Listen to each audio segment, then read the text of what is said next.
Welcome, everybody, to the Los Angeles City Historical Society webinar. I'm Danny Jensen, the program's chair, and I want to introduce our guest speaker, Jeff Lapides, and he's going to be sharing some really fascinating photographs, some of the earliest known photographs of the Desert West. Thank you very much, Danny, and I really appreciate you having me on, and thank you to the LA City Historical Society. It's fantastic. Yeah, so thanks again for having me, and hello, everybody. Can't see you. It's the first time I've ever done a Zoom session where I've been the guy at the center of this thing. And it's a thrill, and kind of miss seeing faces and being in a room full of people. But let's get started. As you can see, the title is Passage to Eldorado. And Eldorado, now what does that mean? It means many things to many people. Fortune, and wealth, and gold. But this is an actual place, Eldorado Canyon, which is in today's Nevada. So let's get going on this trip. And the man who took this trip, Rudolph Derouz, who is a multi-talented individual. 1823, Berlin. This is where our man Rudolph was born in around 1823 or 24. And no, the parade's not there for his birth, but it's a military parade, and it's a romanticized view of Berlin at the time of his birth. But when he was a young man, Europe in the 1848-49 period was full of revolutions, including Berlin, which was the capital of the Kingdom of Prussia. And I think he made the correct assumption that he would have a better outcome if he didn't fight in one of these civil wars, revolutions rather, and decided to go to the New World, which is what he did. So he went to Hamburg, the port, and took a boat, the SS Caledonia, and he ended up in New York in 1848. This is a scene from Brooklyn. Looking beyond the East River, you see Manhattan, and beyond that is the Hudson River. But something happened in 1849, something pretty darn important to California, and that was the gold rush. And this panel shows you the three routes, the three modes of getting to the gold fields. And the Panama Sea route, it was considered the most ideal, even though it's far from ideal. Remember that during this period, this predates by decades the Panama Canal. This was rough going, crossing over the isthmus. Isthmus of Darien. And Darien was just a tropical jungle full of yellow fever, cholera, typhoid, awful. But if you wanted to get to the West Coast, this was the shortest and still healthiest way to get there. So one would land in Chagres on the Atlantic Ocean and take a boat, a terrible, crummy little boat, over to the end of the line as far as the river went, and had to hoof it 20 miles to get to Panama City, where one could pick up a boat to get to San Francisco. This is kind of a compressed vision of what the hazards were like going on this trail. You can see in the bottom right-hand corner the native Indians who were hired to carry infants, just like how you see here. In fact, in one of my talks, I ran into someone who said their relative was actually carried on the back of an Indian, just like this, back in the 1850s, 1840s, sorry. And yeah, people would bring their dogs. It's kind of crazy. Here is the goal, San Francisco. But in order to get to San Francisco from Panama, people had to wait, sometimes for weeks, to get on board a ship. And sometimes the ship would have 1,000 people on board. Does not sound very safe. And that was the only way you could make it up to San Francisco. Now here's a view of the port with not that many boats, considering what ended up happening here. By the time of the peak of the gold rush, the bay was so filled with ships that had been abandoned. Why abandoned? because not only did the passengers get off, but so did the crew members and so did the captains of the ships. They bailed, abandoned these boats. They were so close together and so packed in the harbor that people could walk from one ship to the next. They're just right up against each other. The city fathers had had enough of that, and they ended up declaring that it was all salvage and people could come, city dwellers could come and salvage the wood for home construction or building construction. Why are we showing New York again? Well, that's because things apparently didn't work out too well for our Rudolph DeRuse. He came back to his second home, New York City. In fact, in 1855, he became a naturalized citizen. But he got wanderlust once again, and he decided to make that trip out to San Francisco. But there's a difference. A railroad had been constructed starting in 1851 through 1853. And with that railroad, it got a whole lot easier to make this trip. And he came to California and he decided to go into the mining business.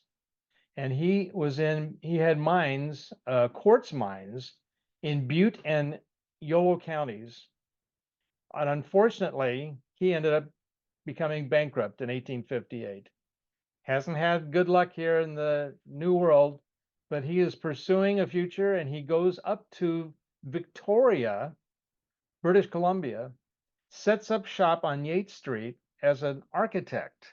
And he is hired right away by the surveyor general of British Columbia and hired to be a cartographer to make an amalgam of the existing maps of Victoria and new surveys and new mapping of Victoria.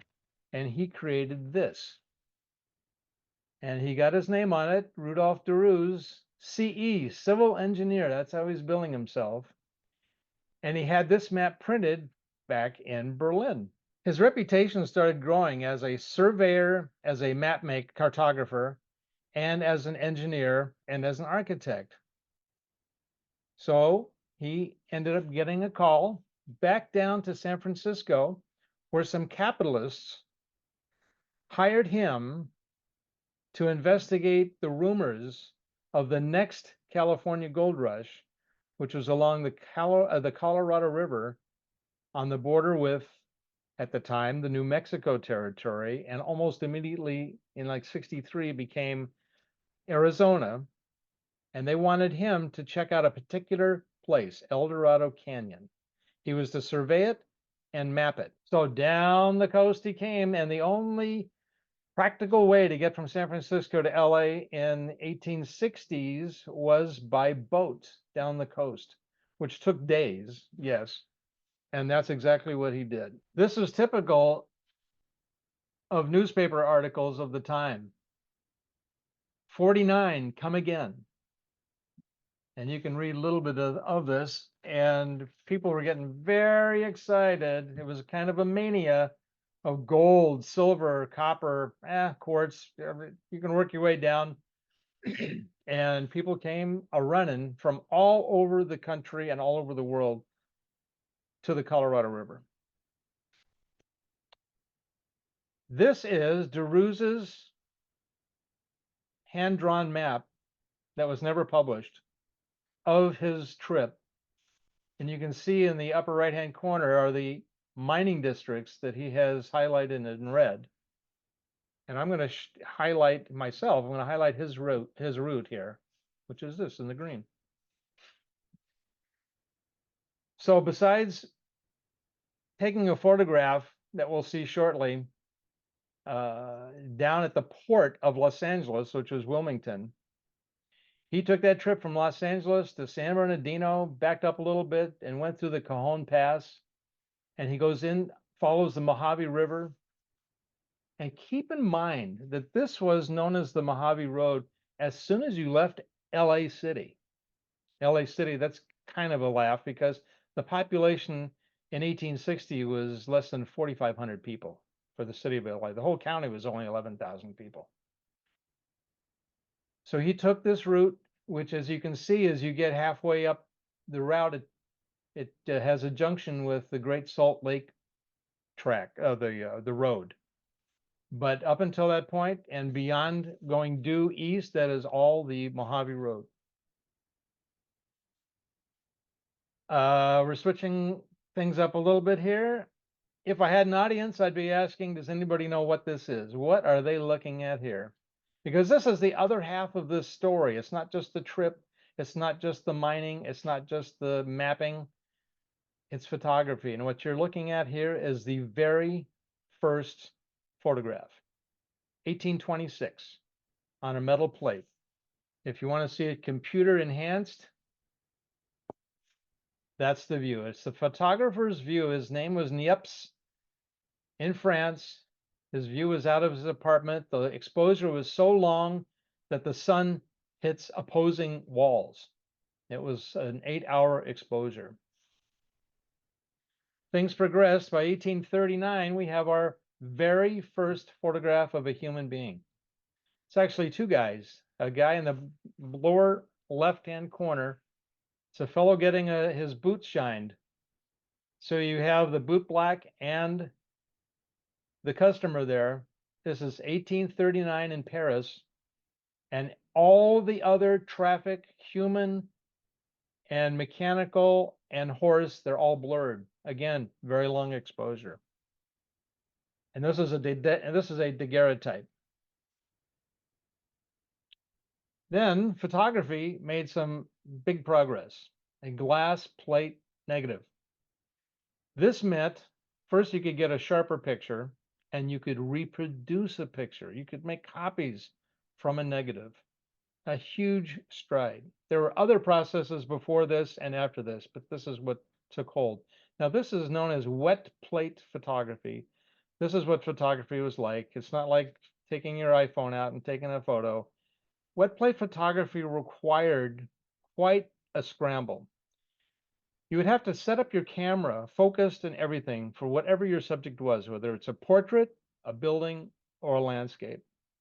And you'd have to go into a darkroom and coat your glass plate negative in the dark with a photosensitive emulsion.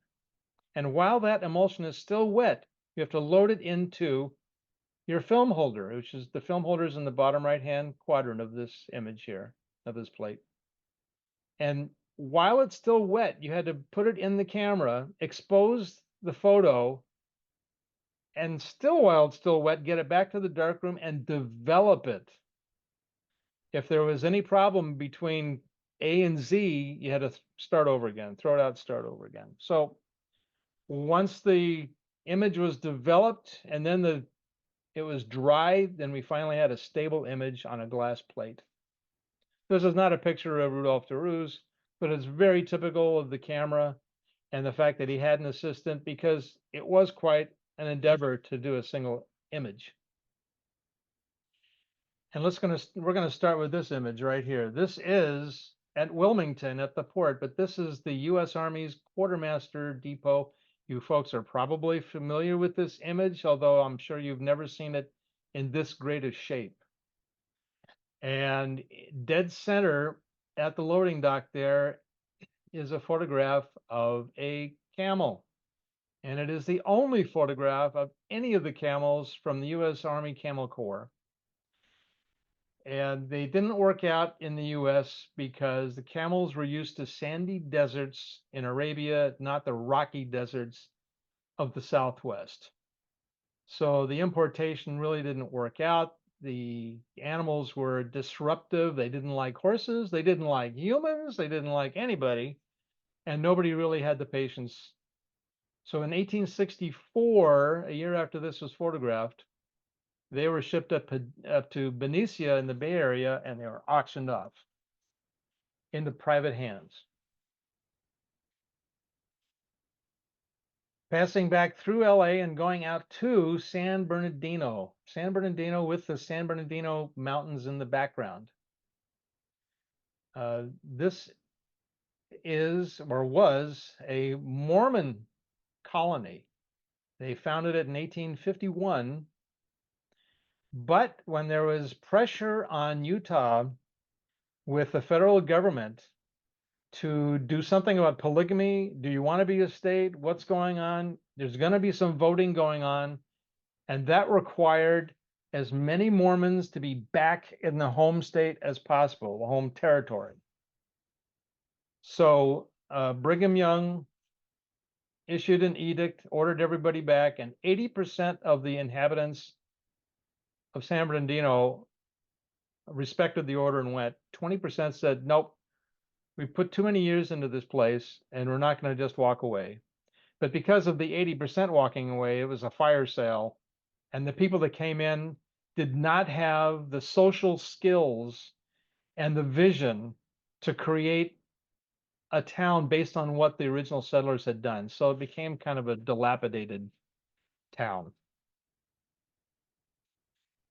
So as you can see in our map here at the bottom, San Bernardino. Now we're going to go up through Cajon Pass. Here's Cajon Pass, 1863, 1864. This was a toll gate. And the owner of this toll gate had a deal with the government saying, I'll maintain the Cajon Pass, but you have to let me keep the money for this toll gate. And the government agreed. And so the charge was 25 cents for a man on horseback and $1 for a wagon. This is the precursor of the I-10, I-40 interchange. This was known at the time as Fork in the Road. But you are on one of those roads. You're on the Mojave Road, and what's crossing here is the Salt Lake Road. So Fork and Roads is on the left side, and then we're going to approach Camp Katy and Soda Springs on our way to those gold mines. This is Camp Katy, and this is the first military installation we're going to talk about. And it is a military installation, and you can see two people. One's on the top of the embattlement, and one is crouched down with a tree behind him, so he's a little harder to see. He's on the right side of the embattlement. And there's something missing in this picture. And what's missing is, although it's a military fort, where's the military personnel? And there was none when DeRuse came through. And why? Because in 1863, there was something else going on besides Indian depredations, and that was the Civil War. When the war started, the soldiers that were out in the desert were required to return back to Los Angeles because Los Angeles was a Confederate sympathizing town. San Francisco favored the Union, LA favored the Confederacy. And so the powers that be said, we want full force of the military in Los Angeles. That left this Camp Katy, which is a very small place, and more importantly, Fort Mojave, was left to the care of one white man in a sea of Mojave Indians. And he literally held down the fort for 2 years. Here we arrive at Soda Springs. In the distance is Soda Lake, which most of the time is dry. It just looks, alkali, nasty. And wanted to give you a little bit of a newspaper clipping here from 1863, right around when this photograph was taken. This is the reporter speaking. As we neared Soda Springs, which was in full view at that distance, we had presented to our vision a most beautiful city lying on the left of the springs. There we could see a long line of flat-roofed turreted houses with their circular and Gothic doors and windows, long ranges of columns, dilapidated fortifications, streets showing plenty between the houses, a long row of clothing or hides hanging upon poles or lines. Away off to the right and left of the city, suburbs were plainly visible, showing the houses and outhouses nearly covered with trees and vines. All along in the front of the city lay shipping lanes and boats. The shadows of the trees, houses, boats, and now and then a half-submerged rock appeared plainly and beautifully in the calm, unruffled, and beautiful sheet of water lying spread out before us. The rest of our company rushed on to water, and I took my time and enjoyed the various changes in the city spread before us. It was one of the most complete deceptions I ever witnessed. As I came nearer to the apparent city, it wasted away into thin air. Such is life. Our next spot is Marl Springs. Springs were so crucial to the Mojave Road. Springs were every 30 or 45 miles, thanks to Mother Nature. And if that had not been the case, there never would have been a road there, because you could skip one day without water with your barrels, but the livestock and the people required water, and you're in a desert. So it's a good thing, and you could even enjoy some coffee. The guy's pouring coffee there on the bottom. Pretty cool. Who are these hardy fellows? This is at Rock Spring. And these are all employees of the Philadelphia company. Now, check out the fact that Rudolph DeRuse is coming out here by himself on the behalf at the behest of the capitalists. But here you have an entire entourage of people for one company investigating basically the same thing. They're not going out to where Rudolph is going, but this whole area has possibility for gold strikes. So the Philadelphia company existed, but transformed themselves into a petroleum company in later decades. This is a shot of the spring at Rock Spring. And you can see the rocky pile going up, bleeding off the top of the photograph. And this is the view from up there that Rudolph DeRuse took a photo of. Now, remember what it took to take a photograph in those days. And poor Rudolph, well, it's not poor Rudolph. This is all he knew. This is all any photographer knew at the time. Had to scramble up that mountain with his camera on a tripod, do the framing, focusing, run back down to his covered wagon. By the way, in that previous shot, that covered wagon could be Rudolph DeRuse's darkroom / wagon. But he had to scramble, make his wet plate, run it back up to the top of the mountain, take the picture, run it back down. Can't let that emulsion dry. Oh, and it's a desert, hello, no humidity, and process it on the spot. So it's pretty cool. And you're looking at the New York mountains, which were known as the Providence Mountains at the time. And in the foreground, it was later the site of a military camp called Rock Spring Camp. But if you look in the bottom, I'm going to blow that up. You can see even when DeRuse went through there, there were already signs of civilization. You have a building, wagons, parts of wagons. Sometimes Rudolph decided to be a little artistic, did a beautiful still life of the vegetation along the Mojave Road. Now, here we are entering the goal of the whole trip. This is Eldorado Canyon with Pilot Mountain. And if you look to the center left, a little bit lower down, you would now, and today you would see a road going through there. But in those days, development was only in the washes. God help if there was a flash flood.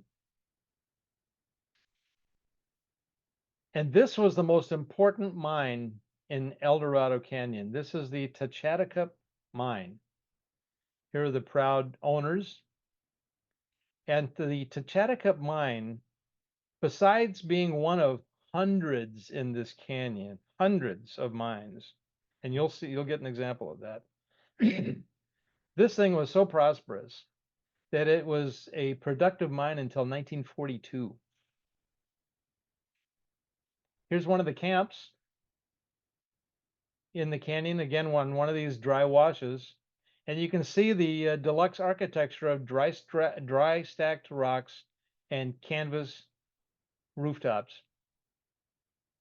In fact, you could probably spot the three guys from the previous photo. They're all in this photo too.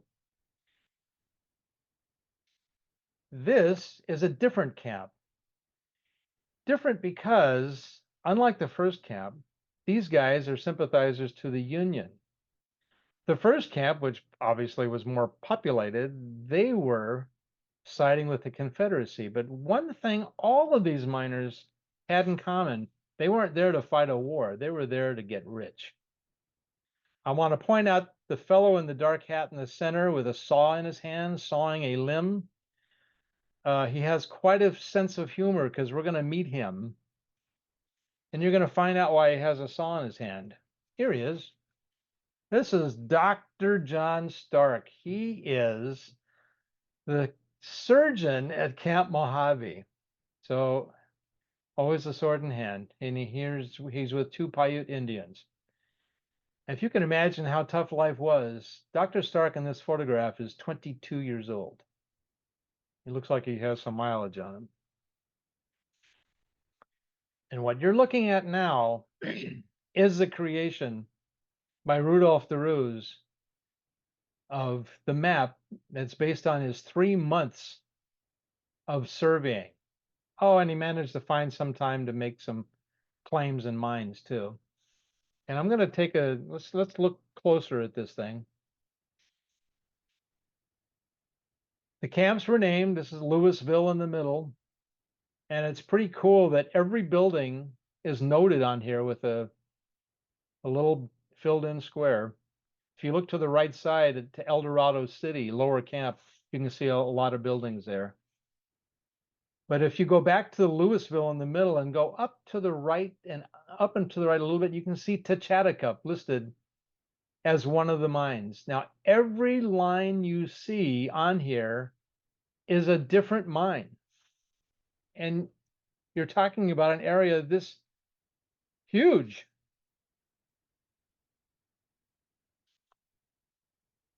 These two fellows, the fellow on the left, John Moss, he was the one that discovered the Tachatacup mine, and he became rich. How did he get rich? Oh, not by mining it, by selling it.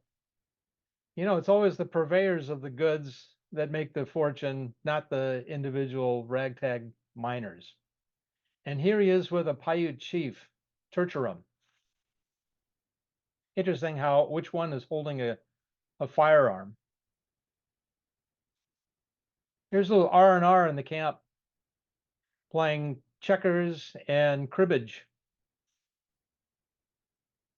Again, you can see the daylight coming through the holes in the quote walls of dry stacked rocks with that canvas in the upper left-hand corner, but it sure mates are for some really great lighting for the photograph.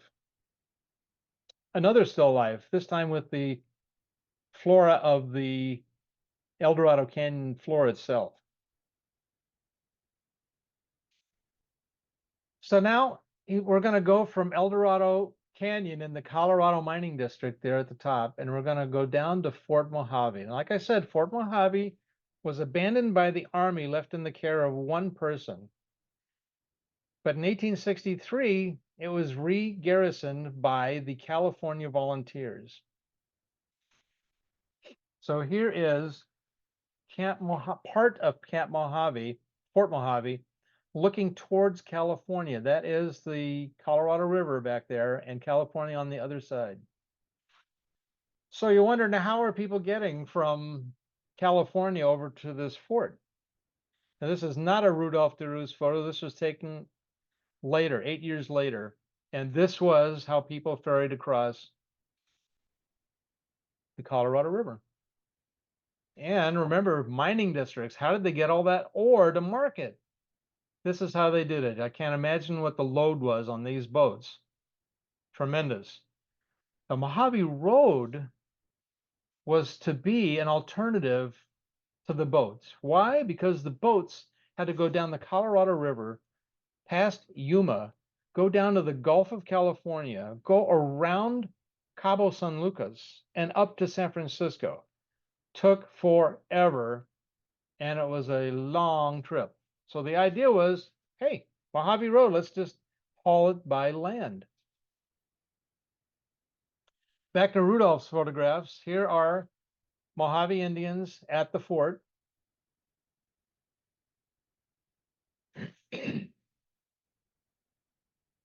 And here's the commander, California Volunteer Captain Atchison.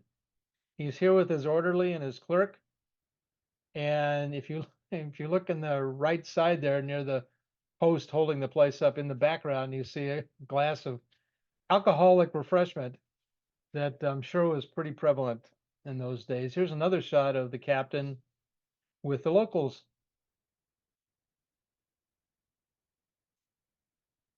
So after doing Fort Mojave and completing his assignment in Eldorado Canyon, he needed a job. So he traveled to the Macedonian mining district, which you see on the map here.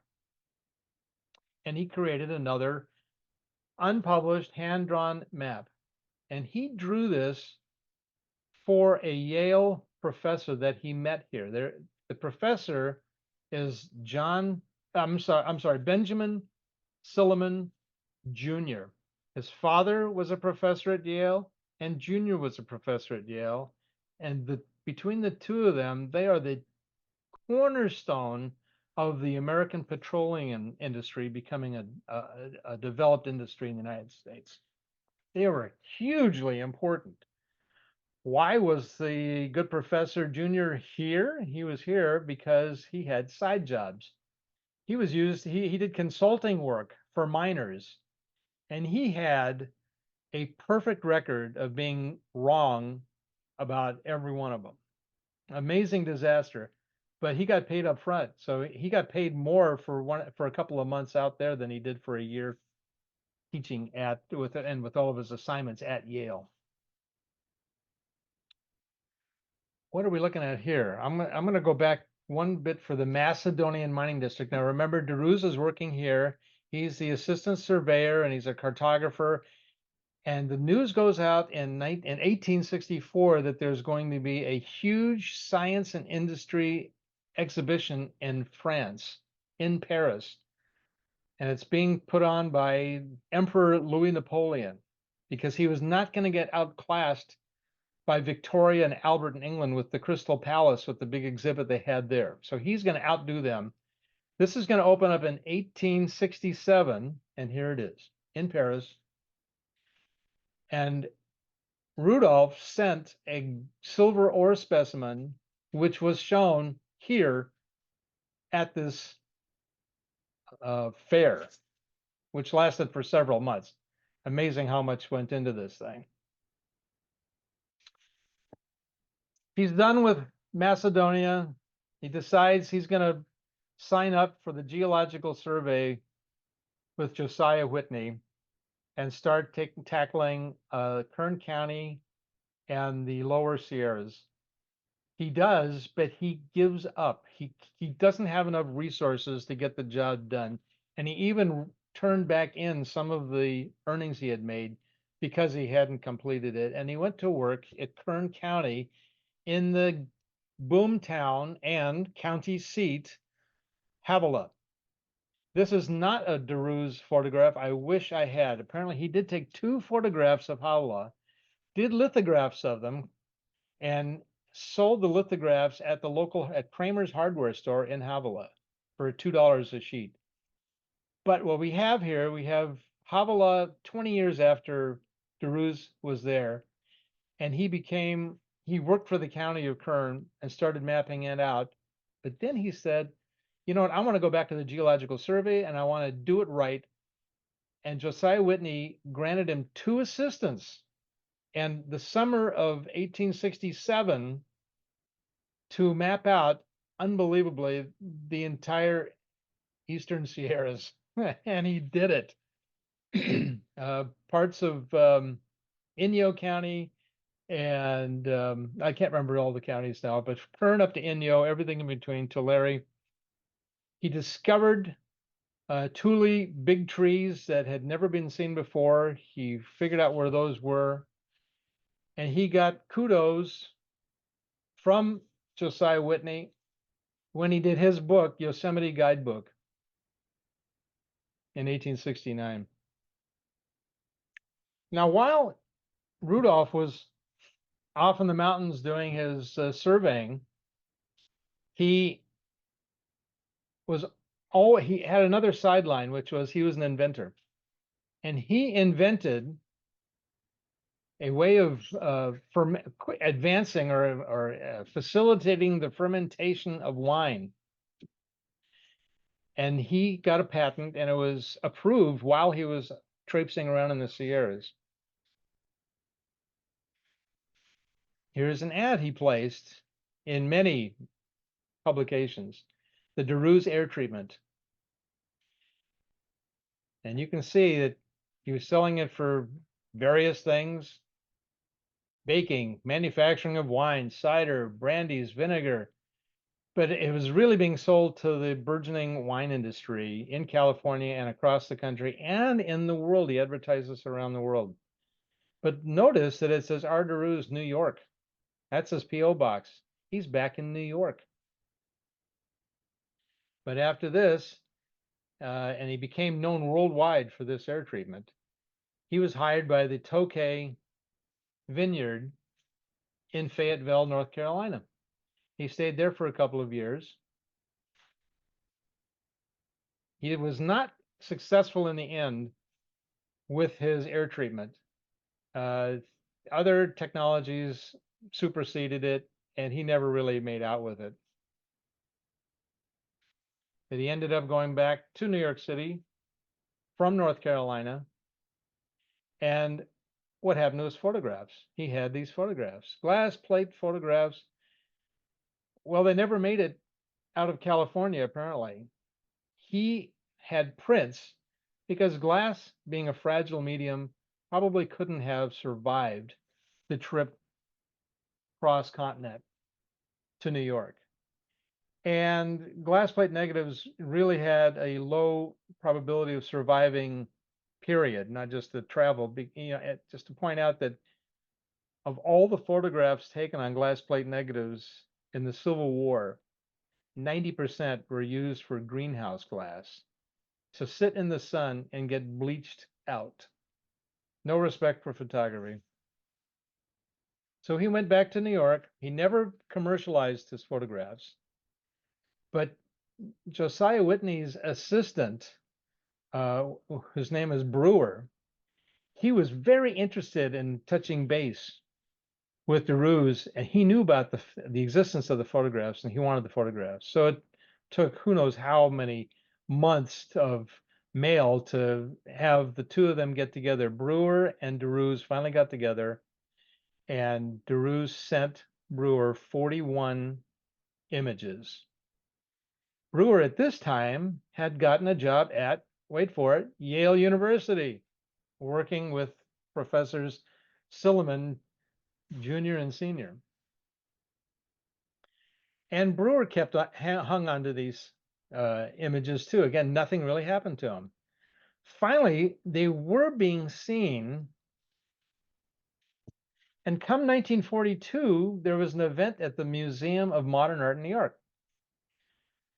Photographs of the Civil War and the American frontier, curated by a young pup named Ansel Adams.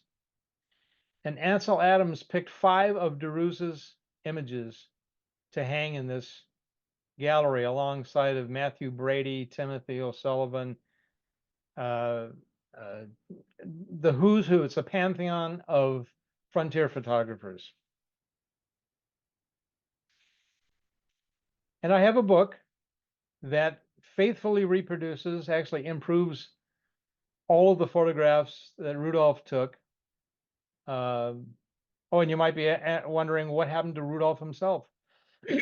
Well, at age 73, he was visiting up in Yonkers, just north of the city, and don't know if he fell, got robbed, slipped, don't know what happened, but he had a skull fracture. He survived an extra 3 days at the Yonkers Hospital, which still exists, and he passed on.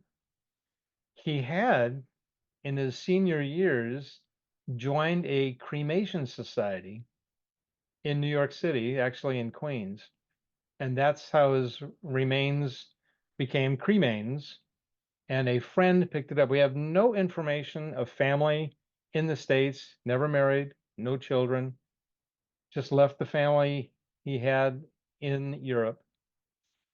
And if you want to get a hold of the book, even though, just to let you know that I need to get a copy over to the LA Central Library, but it's on eBay and you can touch base with me either on the website or my email page. And that is the program. And I want to thank you. Okay. Excellent. Thank you so much, Jeff. That was You're fascinating. welcome. You're welcome. Really great. I just hate all the stuff that I always have to leave out because there's just a ton of information on what life was like in those days and letters that people wrote talking about what it was like to be in San Bernardino in 1852 or at Fort Mojave. The women folk. It's amazing what they went through and just toughed it out. Sure. Yeah. Is there some of that in the book that people can Absolutely, yeah. Oh, learn absolutely. more and And what the book is, it's actually the world of 1863 that Derues was in through contemporary accounts. And so you will be reading a story out of, let's say, the Alta California newspaper, and you will see Derues's photograph that relates directly to what you're saying. And that's how the whole book is laid out. It's just there's a story from beginning to end, and it's a trip. And there are some wonderful journalists or hucksters or whatever they might have been. Most of the journalists had a hand in the mining, so of course they were hyping the whole experience. And now, come on out. I, I have a story to interesting. sell you. Wow. Um, so we have a few questions here just to start off, and actually, I see one from Colleen. I'm just going to segue into that, but I mentioned at the top that you are a jewelry photographer and a book designer as well. And Yeah, Colleen was curious. She's an author historian and wondering sort of where you found these beautiful photos. She had trouble finding photos and paying the good large story. fees to purchase them for lectures, appreciating tips. So yeah, if you could tell us just a little bit about sort of, your previous work leading up to this and sort of how that brought you to this project. Sure. As even though professionally I ended up as a jewelry photographer, I was a journeyman photographer for many years. And being in Sierra Madre, we have hiking trails here that are world-class hiking trails. And like the Mount Wilson Trail is the most significant hiking trail in the history of Southern California with telescopes and this and that. Yeah, complicated. But there is an author, John Robinson, who was creating his magnum opus of the gateways to Southern California, which is it's a great story. It took him 12 years to compile it, but he included some photographs that were credited to some fellow with a French name, Derues. And it took me years, kicking around in my head for years. Okay, now I want to find out who is this guy? How did he come from France to the States? And why was he taking pictures? One thing led to another, and the Bancroft Library up at Berkeley, UC Berkeley, they have a complete set of, I don't want to say complete, there are 41. Nobody has more than 41. Nobody has any that are different than the 41. But I just can't believe that's really all the photographs. They're just lost in history, like so much other stuff. And the University of Michigan at Ann Arbor, they have a collection from the Horace Mann Jr. collection of 22 of the 41. They seemingly duplicates, but some of theirs had higher quality. So I could pick and choose.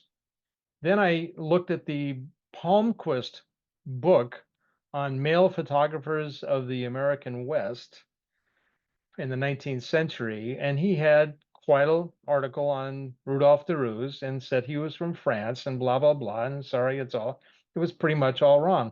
My wife is a great researcher between ancestry, newspapers, whatever, and tracked down that Rudolph Derues really came from Berlin, and he was a Huguenot and his forefathers, they emigrated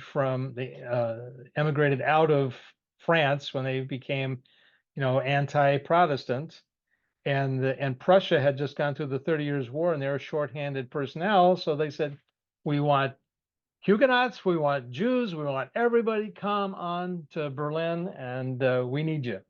And Huguenots did. There was quite a French colony in Berlin. And the family of Rudolph ended up in Switzerland. And all of the de Roozes in Switzerland are all related to Rudolph de Roos. Yeah, so pretty cool. And also want to mention with the patents, yeah, he has 20 patents in the U.S. Patent Office, one of which is still referenced in a 2013 patent. So he all sorts of things, brakes for trolley cars and window washing and sanitation. The guy he was a polyglot. I mean, he was just an amazing guy. Yeah. Yeah, So how did industrious. I get in? How did I get into it? This guy just started fascinating me, and his photos. Once I saw what the originals looked like and how good they looked for a guy who was an amateur photographer. As far as after the 2 shots in Havilah, we have no record of him ever taking another photograph. That's it. Too much work, I guess. I don't know. Mining Amazing. was easier. Yeah. Now, were there certain aspects of what he had done, both particularly with the photography and having as a photographer yourself, that maybe resonated with you, or you learned something, or sort of uh, gained a deeper appreciation of the art form? Well, as a photographer, I've always known the history of photography, but to really be in his boots and live through what the guy went through to get these images, that's pretty amazing. Pretty amazing. I can't imagine, we would just think of somebody nowadays taking their digital camera to, the most godforsaken place on earth, unphotographable in the old days. Couldn't do it. Yeah. Unless you can get a wagon to Antarctica or whatever. Yeah, amazing. Yeah, I wondered. I thought of that. Sometimes people do sort of take a historic photo and find, go to the location today and match it up. I'd be curious, Then and now, actually, interesting. almost all of the shots he took on the Mojave Road itself, and there are many more in the book, you can go and see those spots today, and they're like untouched because we have the Mojave, uh, the National Mojave Preserve. Yeah. So, and no cell phone reception. You better have a really hardy 4-wheel drive vehicle, and you better not go alone. And you better pick your weather and time of year and everything else. But you can actually reproduce a lot of the stuff. There have been some changes, but it's stunning. It's stunning. But I heard that there was a German fellow that was going to do it then and now, but that was years ago, and just haven't seen anything come to light. Mhm. Interesting. And I've been to some of the spots. I mean, I've stood at where DeRuse's camera was and taken a view, taking it in. But man has kind of screwed up some of it. In fact, graffiti is kind of common, of course, but there was graffiti even in the DeRuse photographs. The soldiers were putting graffiti on the rocks at Rock Springs, let's say. Amazing. People don't change. Wild. We have several more questions here. One question from Andrew says, "Great program. Did Durus ever cross paths with Fremont's photographer Solomon Nunes Carvalho?" Highly unlikely. Only because DeRuse was only doing this as a specific assignment, and then he stopped doing it. Didn't do it beforehand, didn't do it afterwards. So it wasn't a profession to him, and he wasn't crossing paths with an expedition party at all. Yeah. Um, and Mike was asking, did Durus leave any personal letters or a diary? Oh, if only. Yep. In fact, I have a neighbor, she's from Germany, and I showed her an article that he had written for a German wine publication. And she thought that the German was really weird and kind of bad. And I thought, well, maybe it's because he had been here for, decades before he wrote the article, before he was coming up with that air treatment for the fermentation of wine. But it just, yeah, but there's nothing personal. I do have, and it's in the book, the letter to Brewer that accompanied those photographs. And what's weird is that he says that they are stereoscopic views. I have never seen any evidence of stereoscopic views. I know what the negatives should look like. Even if you cut a stereoscopic negative in half to yield two distinct images, then I know what the negative would look like. And it's like, yeah, I just don't see stereographic views.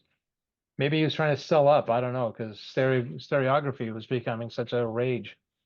Don't Yeah. know. Yeah, that's interesting. Maybe were there any other sort of discoveries you made, maybe that with a photographer's eye, you sort of realized by, looking at these photos? Anything surprising? Surprising. Well, some of his compositions are actually stunning.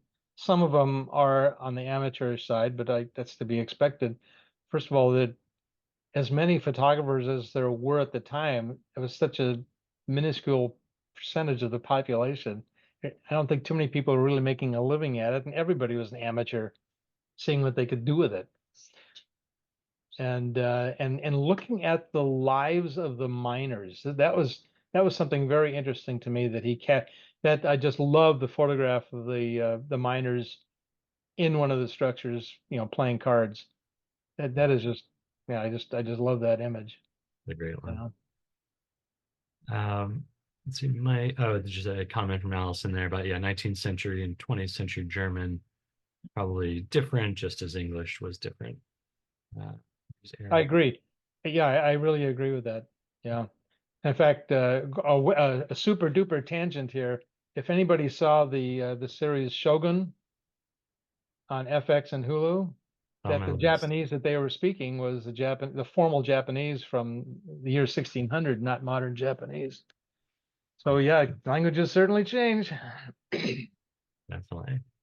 Another question from Mike. What would a photograph reveal that a good quality survey map wouldn't show?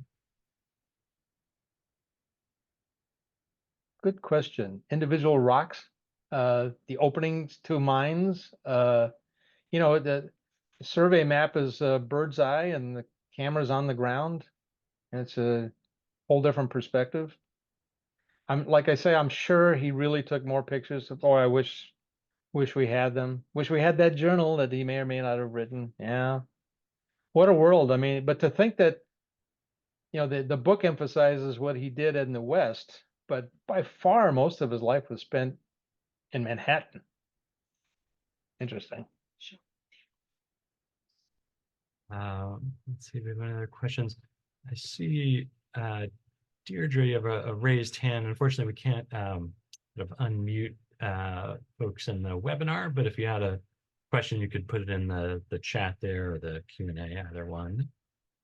And I wanted to make sure everyone saw the link there to your website if they wanted to Thank order the you. book. Put that in there again. Oops, that just went to Mike. Try it again. And I realized I had attempted to share our link to our gala earlier, and it, for some reason, didn't go through there. So let me put that in the chat again. And then we have a couple more questions Sure. here. Keep them coming. Yeah. How long did DeRue spend in Kern County? 2 years. Of course, not necessarily only in Havilah, because he was also doing that survey for the Geological Survey, and he was in and out of Kern County doing that also. But he was actually employed by Kern County. I can't remember how many months that was, but you could tell he was really itching to get back to the Geological Survey, but to do it right. And he did it when he had the opportunity. Interesting. Yeah. Robbie is saying just fascinated by his cartography ability. amazing, absolutely amazing. And that big map of Eldorado Canyon, that was printed by H. Bancroft in San Francisco. So the top printer in California, in the West, did that baby. And it's in the book. The way I have it in the book is I have a spread where you see the whole map, but then I have three or four more spreads I'm showing it life size on the page, so you can really see all of that map in all of its detail. And it's really stunning. And when I give talks in person, I have reproduced the map at full size and like original resolution. You think you're looking at the map. Wow. Yeah, and That's people are great. always just, they're inches away from this thing, staring at it. I was gonna say, while you were presenting there, I found myself leaning into the screen there, trying to get a Get closer. closer. Yeah. And speaking of that too, you had mentioned just in terms of the reproduction of the photos and the quality. Maybe if you could talk a little bit about that and sort of how that Yeah, came. some of the images were a little bit rough. So being a photographer and an originalist, my goal was to take the photographs to the point where it looked like we were scanning the original negative. So we took the superficial flaws that had nothing to do with what Deru's imaged and toned them down or removed if we could. He had a bad habit of using adhesive tape to tape his negatives onto I don't know what and left really hideous residue. But I had a retoucher that was able to cut completely through that adhesive, and it's like it was never there, and all the detail behind that is showing. It's just crazy. And then in the book, I had a really good uh, prep house to do to treat the images correctly, and it turned out to be a really good job. I'm very happy with the way the images come out. It came out in the book, and like I said to you earlier today, that the curator up at the Bancroft, he was amazed at how the images came out because all the pictures were like 4 by 5 inches, and the book is 10 by 10, and sometimes I have pictures spilling over the gutter, and when there's enough resolution in the picture, man, I'm going to go for it because there's so much to see and learn in these photographs. Yeah. Um, that's great. A couple more questions here. Did Derusse identify or caption these images? No, it's funny. Who did caption them? Brewer captioned them in Yale, even though he had never been on the Mojave Road. He did. I mean, he was never firsthand for on the scene for any of these things. And his handwriting is notoriously horrible. And sometimes the labels were just downright wrong too, because he was at Marl Spring.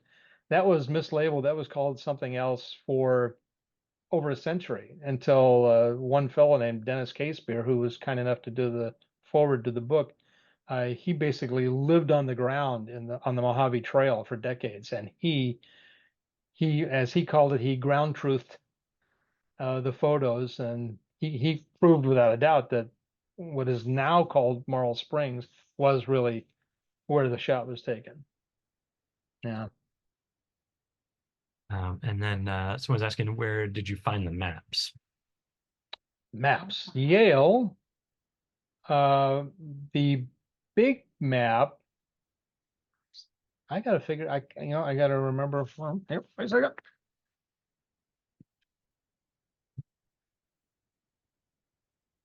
But Yale is where the those hand-drawn maps that were sent to Professor Silliman Jr.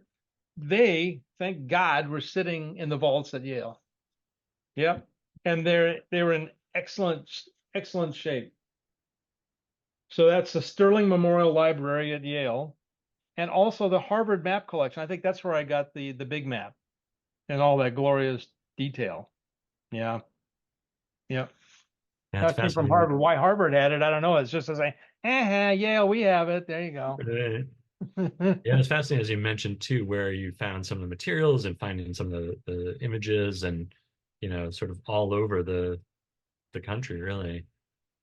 And then, oh, someone had asked a question about if there was any records of DeRoos at the New York Historical Society archives. Yes. Uh, Only because at the city archive, only because he was a well, not a proctor, but he for an election, he was an election official for the cremation society, and so that made news, of course. And there's manuscript documentation of that event. But other than that, that you could have ads he placed in local newspapers and directories. He's in directories, but again, nothing on a personal level. And what they have, that manuscript at the New York City Library, not the library, their historical society. It's not written by him. It just refers to him. So we still have nothing personal from Rudolph. Interesting. Um, and maybe we'll kind of bring things to a close there. I get a question too of Sure. sort of what's next for you, what and next project you mentioned too. Maybe the additions there from the Descendants might go into a second edition, but I know you might have other plans too beyond that. Actually, I have a project I'm working on right now, which is far closer to LA. It's still not in the city limits, but it's really the damage that was done by the Bobcat fire in the San Gabriel Mountains at Chantry Flat. My wife and I own a cabin up there on forest land, which survived the fire, but the outbuildings were consumed by the fire. That fire was on all four sides of our cabin. Then when the drought took its toll on the health of the trees, then we had debris flows because of the fire, and then with the ensuing rains, and it's a photographic project that I have showing Mother Nature at work. I mean, it's just amazing how she just ripped out a 70-year-old footbridge and tossed it way above the water line. I mean, nowhere close to the water level of the creek, and tossed it 500 feet downstream. And it's just they're all bent up and twisted. But some cabins got trashed from debris flows, and it's just I have these, I love the shots I'm doing of the stream. Got so many fallen trees in there, and it's a black and white project. Has far more forces, black and white. And the other thing that I really should pursue is the chief of the Mojave Indians, Iritaba. He is a fascinating character. He was actually that John Moss character that I had a photo of, that he was at the church room, the Paiute Indian. John Moss took um, the chief of the Mojave Indians to Philadelphia, New York City, and Washington, D.C., where the chief actually met Abraham Lincoln. And he got a gift from Abraham Lincoln, which was a cane with a silver grip on the thing. But because the Indian tradition is when the chief dies, he's burned with all of his personal effects. That's what happened to that. But he was a very interesting character. He was very tall. He was very striking, and he was very strong. And he kept his people together and prevented further battles with the U.S. military. That Fort Mojave was only there to subdue the Mojave Indians, and it took one skirmish. And Iritaba convinced his people, we're not the future. We're just going to have to hang in there. And he basically saved his tribe, although half the tribe hated him for, giving in. So he's a character too. And he was ostracized in the end. He died alone. Pitiful. Yeah. What are you going to do? Politics. It's great. Yeah, I was thinking as you were going through just sort of all the different personalities in there and seems like so many other stories that could be explored or Oh, John Moss himself, he ends up dying from bullet wounds from 20 years before, but he died at age 44. Um, Yeah, amazing.